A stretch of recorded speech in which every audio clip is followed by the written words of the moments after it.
American homeowners in their 50s and 60s are spending $180 every June on annuals that are dead by July. Hummingbirds, zero butterflies, zero return, and this June that stops.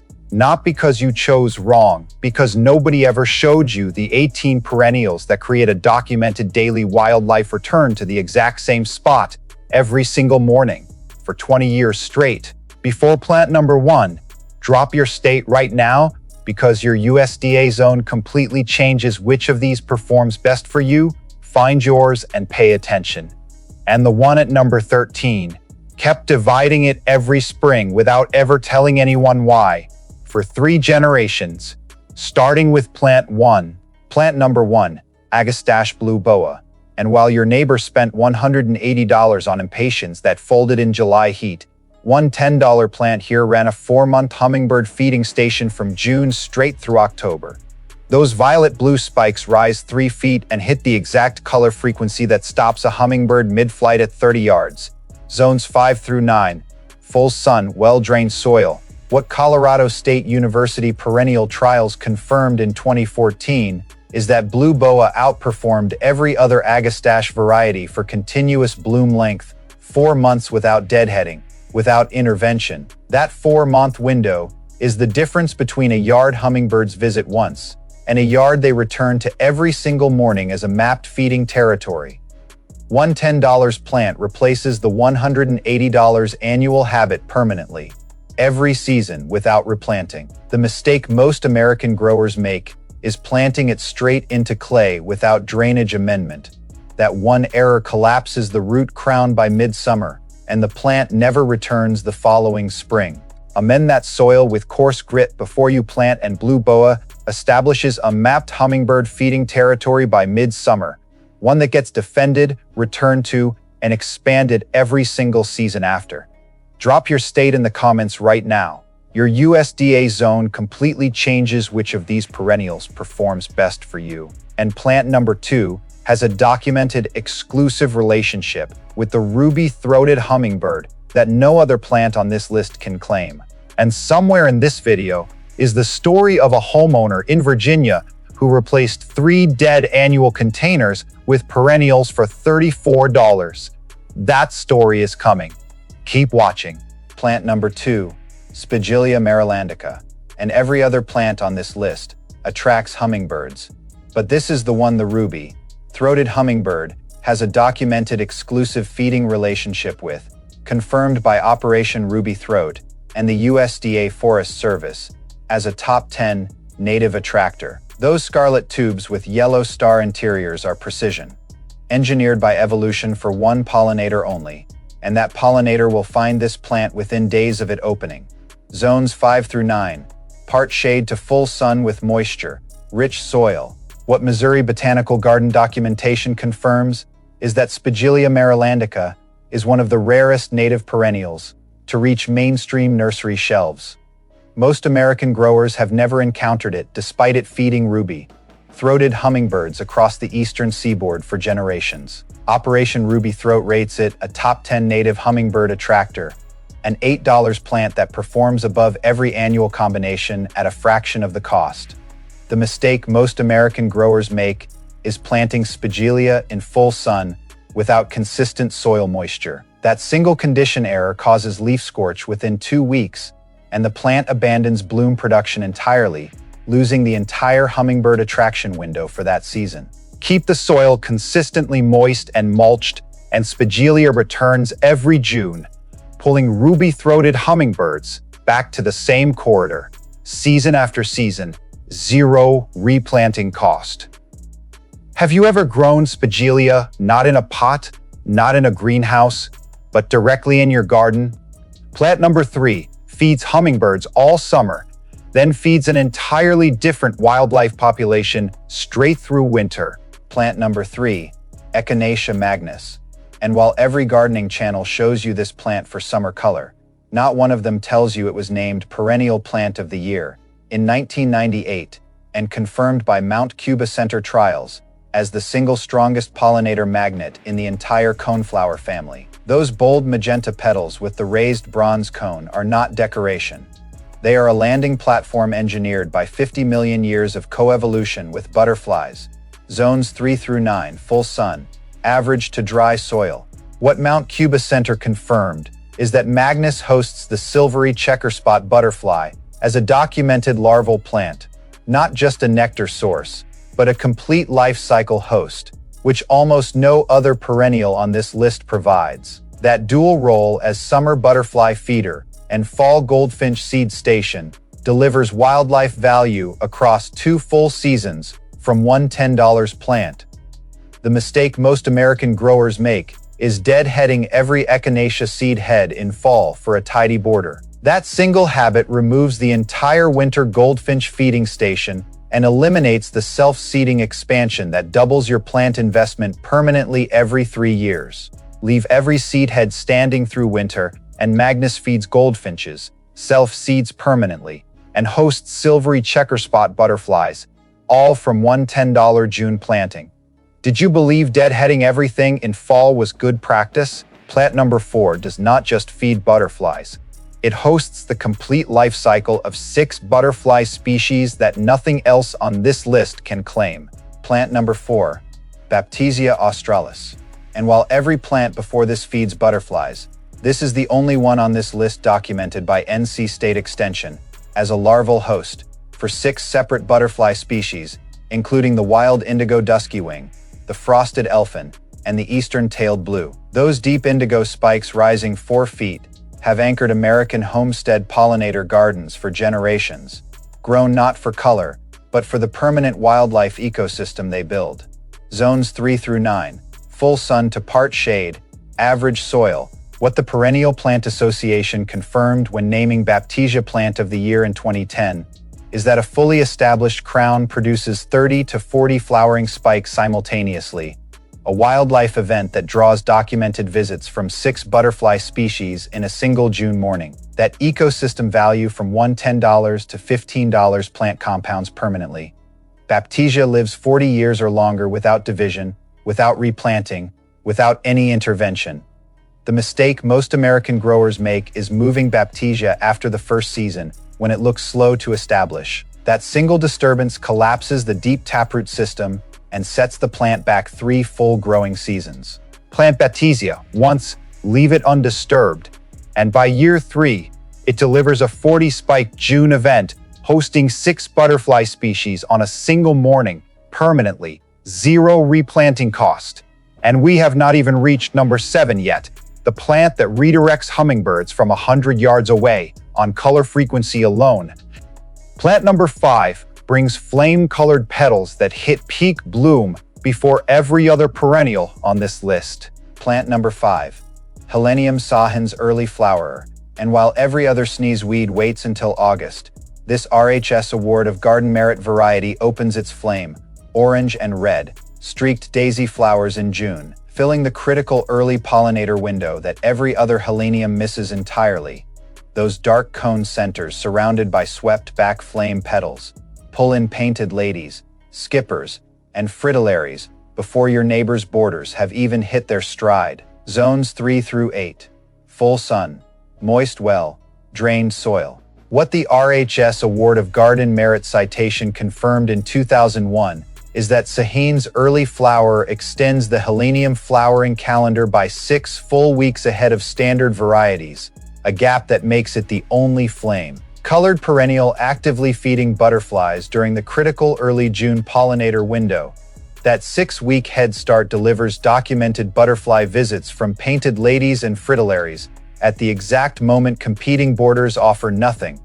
One $10 to $14 plant fills that window permanently every season. The mistake most American growers make is never dividing helenium every 3 years. The crown dies from the center outward and bloom production collapses completely within 4 seasons. Divide Sahin's every 3 years, replant the healthy outer sections, and this flame-colored border anchor keeps feeding painted ladies and fritillaries through the entire early June window, permanently expanding with every division cycle. Plant number 6 does something no other perennial on this list does. It produces the single largest nectar volume per flower of anything in this entire border, and hummingbirds will fight each other openly to control it. Plant number 6. Hibiscus mosquitoes Luna Red. And while your neighbors spent $60 or more every June on tropical annual displays that never saw a single hummingbird, this hardy perennial produces dinner. Plate blooms 12 inches across, loaded with the highest nectar volume per flower of any perennial on this entire list. That deep red color at that scale triggers the exact hummingbird territorial response that turns a casual yard visit into a defended daily feeding stop. Zones 4 through 9, full sun, consistently moist soil. Missouri Botanical Garden documents hibiscus mosquitoes as producing the largest nectar volume per bloom of any hardy American perennial. One dinner. Plate flower delivering more hummingbird fuel than an entire agastache spike. That concentration is why ruby throats established defended feeding territories around Luna Red, returning to the exact bloom positions every morning. One $12 plant replaces $60 plus in annual tropical displays permanently. The mistake most American growers make is cutting Luna Red to the ground before late spring. It is the last perennial to emerge, and early cutting severs new crown shoots before they clear the soil. Wait for late spring soil warmth before cutting back, and Luna Red returns every June, drawing defended hummingbird territories that lock the same birds to your exact yard every single morning for 20 years straight.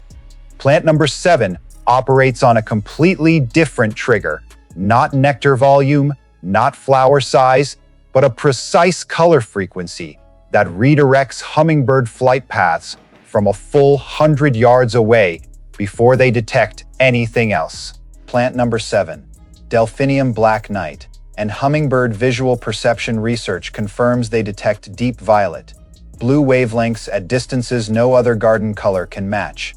A single established black knight spike redirects ruby, throats mid, flight from 100 yards out. Those cobalt violet towers rising 6 feet are not ornament. They are a long-range hummingbird signal beacon, pulling birds from neighboring properties into your yard every morning. Zones 3 through 7. Full sun, rich, moist well, drained soil. University Extension documentation confirms Delphinium elatum produces the deepest violet, blue pigmentation of any American garden perennial, a wavelength sitting precisely at peak ruby-throated hummingbird color sensitivity. That sensitivity triggers territorial defense behavior, not casual feeding. Birds return to claim the spike, not just visit it. One $10 to $14 plant establishes a permanent long-range hummingbird beacon that strengthens every season as the crown matures. The mistake most American growers make is skipping staking before the spike reaches height. One summer storm takes a 6-foot unsupported stem to the ground and ends the entire season's hummingbird draw overnight. Stake Black Knight before the spike reaches 3 feet, and that cobalt beacon pulls defended hummingbird territories to your yard every single morning. That story from Virginia I mentioned at the start, the homeowner who replaced dead annual containers for $34. That is coming right now. Plant number 8 stops every butterfly species in a 50-foot radius on white blooms alone. Earlier at the start of this video, I mentioned a homeowner in Virginia. This is that story. A Zone 7 grower in her early 60s had spent $180 every June on annuals dead by July, with 0 hummingbird visits recorded. She replaced 3 containers with Agastache, Liatris, and Baptisia for $34 total, following NC State Extension Zone guidance for her region, and documented her first ruby-throated hummingbird return by midsummer of that same first season. By the second season, that $34 investment was returning documented daily hummingbird visits to the exact same border positions every single morning. A permanent wildlife sanctuary, replacing a $180 annual habit forever. Most people clicked away 10 minutes ago. You did not. Plant number 8. Phlox paniculata David. And when the Perennial Plant Association named it Plant of the Year in 2002, the citation centered on disease resistance and the documented fact that white-flowered phlox attracts a wider butterfly species range simultaneously than any other single bloom color in the American perennial border. Those pure white domes, 4 feet tall, act as a universal butterfly landing signal across the full width of any yard. Zones 4 through 8. Full sun. Moist well. Drained soil. What makes David exceptional beyond its perennial plant association recognition is that it carries documented resistance to powdery mildew, the single disease that destroys standard Phlox paniculata varieties across humid American summers in zones 4 through 8, eliminating the butterfly attraction window entirely by midsummer. That disease resistance means David keeps its white dome intact and fully functional as a butterfly signal through the entire June to September corridor without intervention. One $10 to $14 plant delivers that full corridor permanently every season. The mistake most American growers make is planting standard Phlox varieties instead of David and losing the entire butterfly attraction window to powdery mildew before August arrives. Plant David in full sun with good airflow, and those white domes hold an unbroken butterfly corridor from June through September without intervention. Have you ever grown Phlox David directly in your garden border? Not a pot, not a greenhouse? Drop it below. Plant number 9 places your yard on a documented monarch migration fuel stop, a continental flight path used every single season. Plant number 9, Liatris spicata kobold. And while every other compact border perennial competes for butterfly attention, Missouri Botanical Garden and NC State Extension both confirm kobold as a documented monarch butterfly migration fuel stop, meaning your yard does not just attract passing butterflies, it becomes a mapped waypoint on a continental flight path that millions of monarchs follow every single season. Those dense rosy purple spikes at 18 inches hold their form through summer storms, without staking, without intervention. Zones 3 through 9, full sun, well-drained soil, done.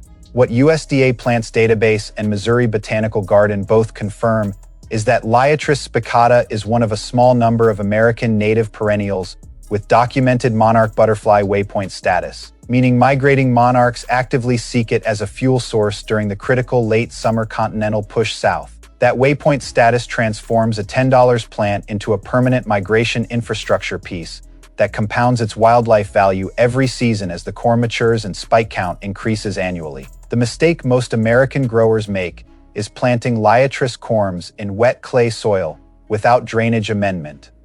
Corm rot sets in within one season, and the plant never returns the following spring, regardless of zone. Plant Liatris corms in well-drained soil, and kobold delivers a documented monarch migration waypoint in your own yard, a continental fuel stop, returning every season without division, without replanting, without a single additional dollar. Plant number 10 stops every butterfly species in a 50-foot radius, not through color, not through nectar volume, but through a scent corridor no other perennial on this list produces. Plant number 10, Salvia nemorosa caradonna. And what separates this from every other salvia is that those near black stems carry aromatic compounds that create a documented scent corridor, extending 50 feet in calm morning air, pulling every butterfly species present in your local ecosystem toward the same border position simultaneously, regardless of what else is blooming within range. Those deep violet, blue spikes on near black stems deliver both the visual signal and the scent pull in one plant. Zones 4 through 8, full sun, well, drained soil. What documented Salvia nemorosa trials confirm is that caradonna produces 2 full bloom flushes per season when deadheaded after the first, effectively doubling the scent corridor window and the butterfly attraction period from 6 weeks to 14 weeks across a single growing season. That 14-week scent and visual corridor from one $10 to $14 plant delivers more continuous butterfly traffic than any other single perennial on this list, measured by active feeding days per season. The mistake most American growers make is leaving spent caradonna spikes standing after the first flush ends. That single habit eliminates the second flush entirely and cuts the butterfly attraction window in half for that full season. Deadhead caradonna after the first flush, and those near black stems push a second violet wave, extending your butterfly scent corridor to 14 unbroken weeks from one $10 plant. What spot or situation in your yard has defeated everything you have tried? Drop it below. Plant number 11 keeps every bee and butterfly working your border edges from June straight through the first frost. Plant number 11, Nepeta walker's low. And while every other plant on this list draws pollinators to vertical spikes or large blooms, this is the one that creates a continuous low flowering corridor along your entire border edge from June straight through the first frost. A documented multi-species pollinator highway that keeps bees, skippers, and fritillaries working your yard at ground level when every other border plant has finished for the season. Those lavender, blue cascading mounds at 18 inches require zero staking, zero deadheading, zero intervention. Zones 4 through 8, full sun to part shade, well-drained soil. What makes Walker's Low exceptional beyond its continuous bloom window is that a single hard shear by half in midsummer triggers an immediate fresh lavender, blue rebloom that extends the border, edge pollinator corridor through September and October, months when most American perennial borders have gone completely silent. That extended corridor delivers documented feeding visits from migrating butterflies moving through your yard in fall, when no other border plant offers an active landing signal. One $10 to $14 plant holds that corridor permanently every season without replanting. The mistake most American growers make is never shearing Walker's Low after the first flush. The center collapses, the mound opens, and the rebloom never comes. Shear Walker's Low by half in midsummer, and that lavender carpet pushes a fresh rebloom corridor straight through October, feeding migrating butterflies long after every other border plant has gone silent. Plant number 12 does something no other perennial on this list attempts. It blooms in late summer shade where hummingbirds have no other nectar source available, turning the darkest corner of your yard into a defended feeding territory. Plant number 12, Chelone hot lips, and every other plant on this list feeds hummingbirds in full sun. But this is the only one documented to create a defended hummingbird feeding territory in the shaded corners of American yards, where no other nectar source exists from August straight through October. Those deep rows, pink hooded blooms shaped like a turtle's open mouth are precision. Engineered for hummingbird bill depth, no other pollinator can access the nectar efficiently. Zones 3 through 8, part shade to full shade, consistently moist soil. University Extension documentation confirms Chelone hooded bloom creates a nectar reservoir accessible only to hummingbirds with sufficient bill length, an evolutionary lock that excludes competing pollinators and concentrates ruby. Throat visits to one defended shade border point. That exclusive access is why hummingbirds establish territorial behavior around hot lips, returning to exact bloom positions every morning from August through October. One $10 to $12 plant fills the shade corner nectar gap permanently. The mistake most American growers make is planting Chelone in dry full sun. Foliage wilts within 2 weeks and bloom production stops completely for that season. Keep Chelone moist in part to full shade, and Hot Lips holds a defended hummingbird feeding territory in your darkest border corner from August through October. The only plant here that turns shade into a sanctuary asset. Plant number 13 is the one I teased at the very start. USDA documentation confirms it. Triggers territorial hummingbird defense behavior, found in no other plant on this list. $8. Plant number 13, Physostegia virginiana vivid. And this is the plant I mentioned at the very start of this video. The one that USDA Plants Database and Missouri Botanical Garden both document as triggering active hummingbird territorial defense behavior, meaning a ruby-throated hummingbird does not just feed here. It claims this plant, patrols it, and drives every competing bird away from a defined border zone around it every single morning.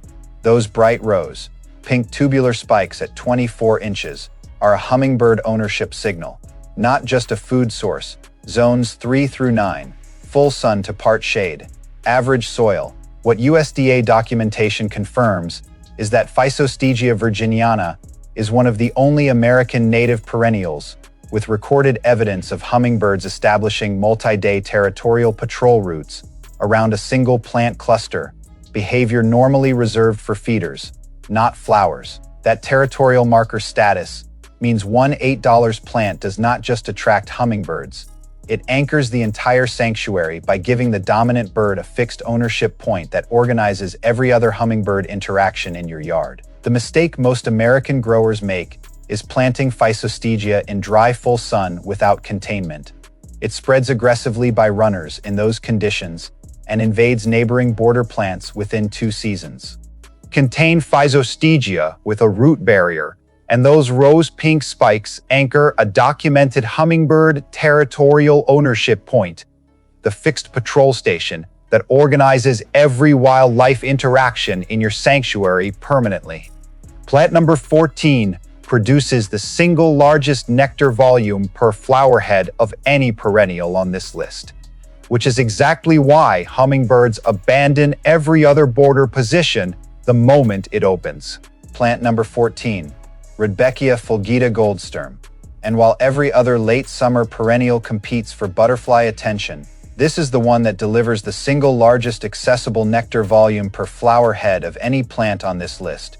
Golden yellow daisy blooms that pull every butterfly species present in your local ecosystem to the same border position the moment they open. Those bold flowers with dark cone centers rising 2 feet have been anchoring American pollinator borders since before garden centers replaced the homestead garden. Zones 3 through 9 full sun, average to dry soil. Perennial Plant Association records confirm goldsturm as one of the longest performing American border perennials, a single crown expanding permanently by self-division every 3 years, doubling your golden butterfly corridor without a single additional purchase. That self-expanding habit means one $10 to $14 plant becomes a permanent growing border asset delivering butterfly and goldfinch wildlife value across 2 full seasons every year. The mistake most American growers make is never dividing goldsturm every 3 to 4 years. The crown dies from the center outward, and the golden corridor collapses completely within 5 seasons. Divide goldsturm every 3 years, and that golden corridor expands permanently, feeding monarchs, painted ladies, and goldfinches across 2 full seasons without a single replanting dollar spent. Plant number 15 does something no other perennial on this list attempts. It produces a documented insect congregation effect that pulls every pollinator species in a 100-foot radius to one border position through scent alone, with 0 showy bloom required. Plant number 15, Pycnanthemum muticum.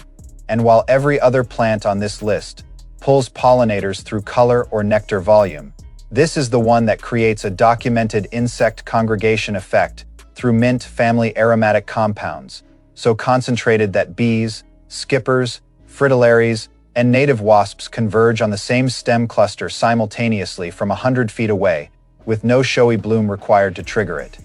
Those silvery, white bracts surrounding tiny flower clusters are a scent broadcast tower, not a visual display. Zones 4 through 8.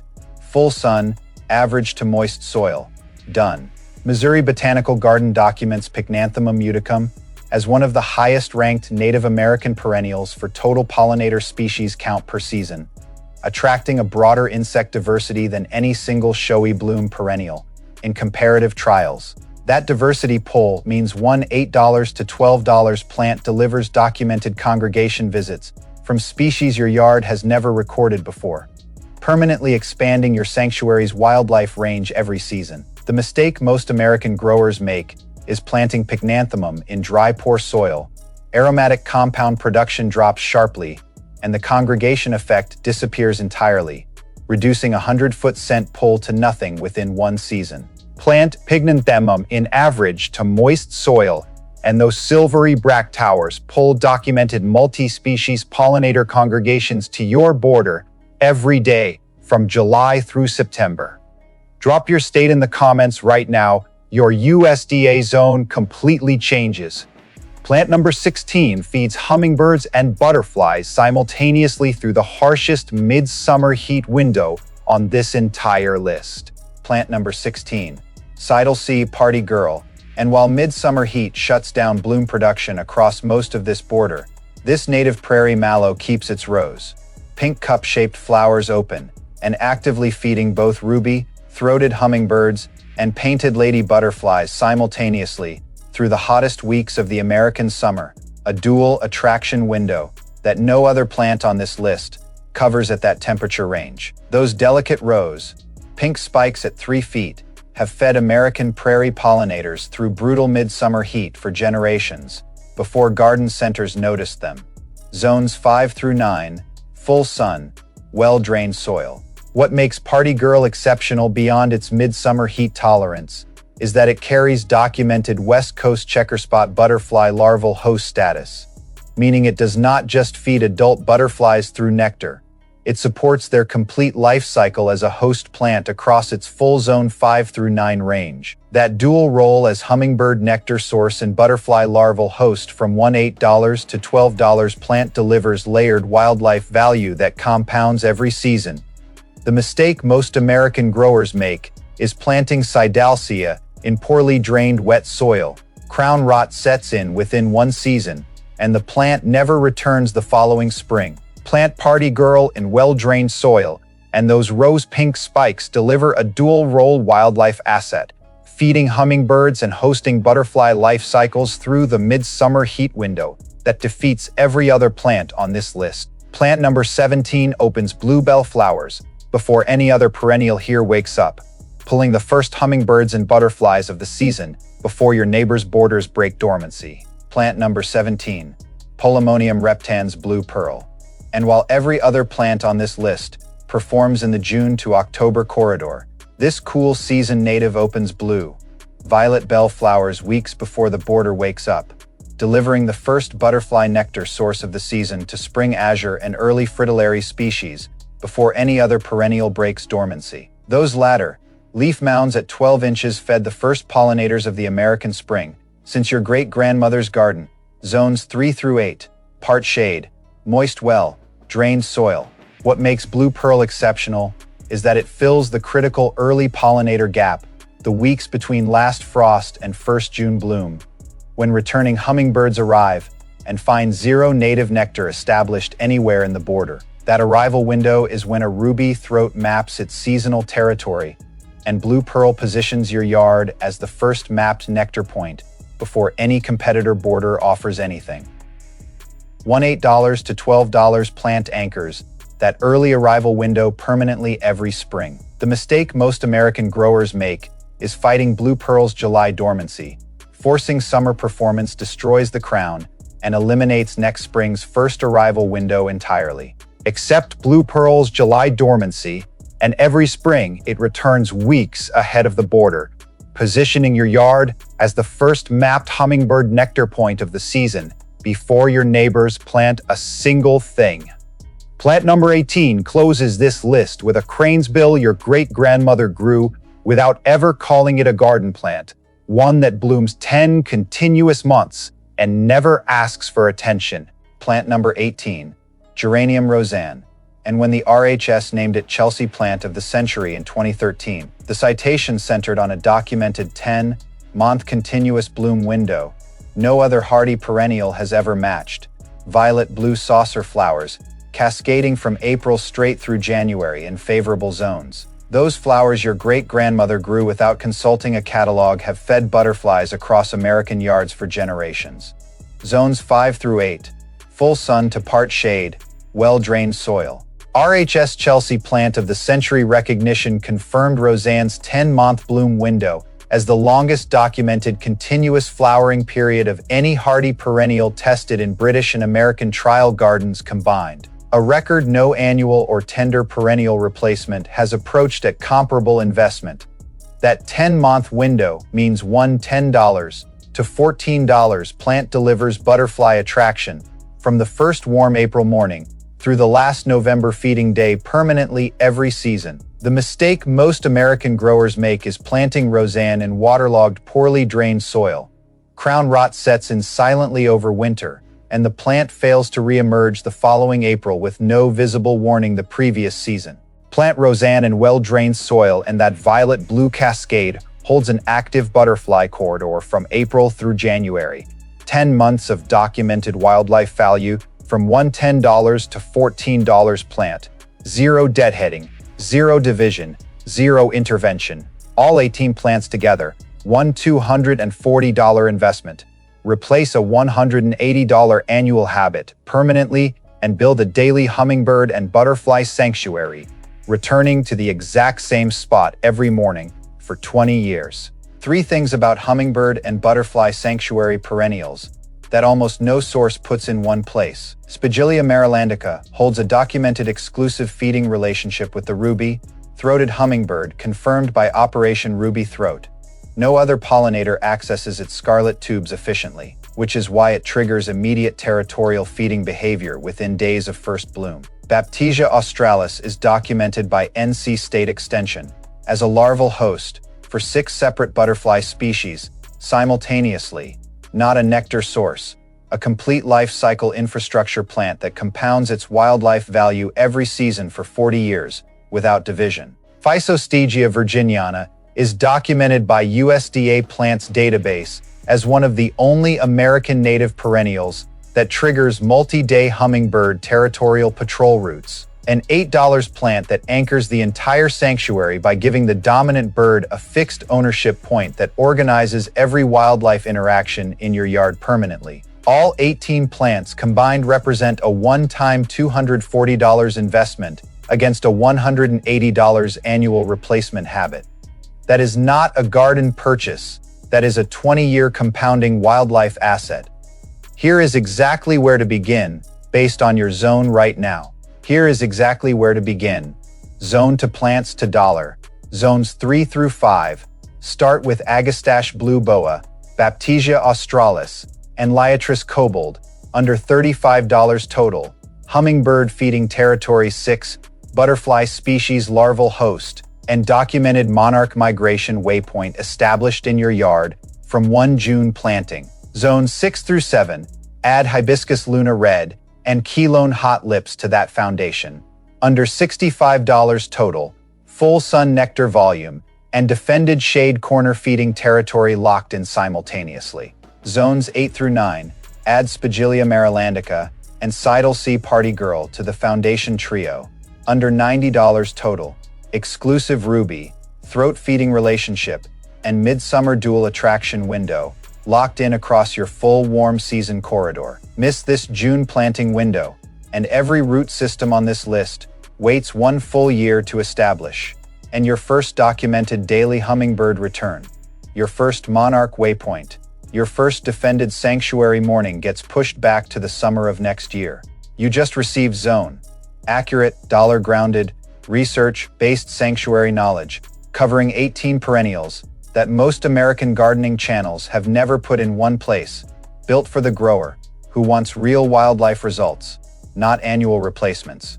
If this video gave you even one plant you had never considered before today, hit like now. Drop your state and zone in the comments right now and tell me which of these 18 perennials you are planting first this June.